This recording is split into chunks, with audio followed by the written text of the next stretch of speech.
Hello, কে কোত্থেকে বলছিলেন? Hello Suman, আমি মা। ফোনটা ঘরে ফেলে গিয়েছিস, এত ভুলো মন হলে চলবে?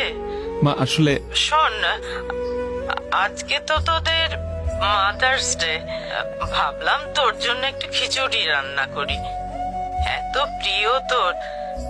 কিন্তু রান্নাঘরে গিয়ে দেখি একটুও মুগ ডাল নেই। তুই বাসায় আসার সময় 1 কেজি মুগ ডাল আর একটা ফার্মের মুরগি নিয়ে আসিস। আচ্ছা না, 2 কেজি আনিস।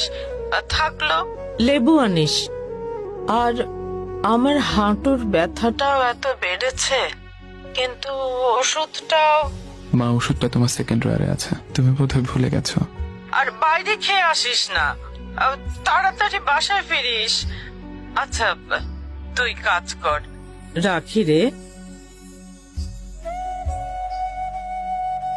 আসবো মা। আমি আসবো ফিরে, আমি আসবো ফিরে।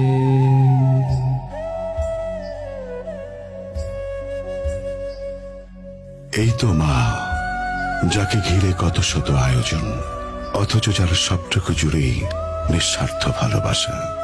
মা, তোমার মতো করে তোমাকে হয়তো কখনো ভালোবাসতে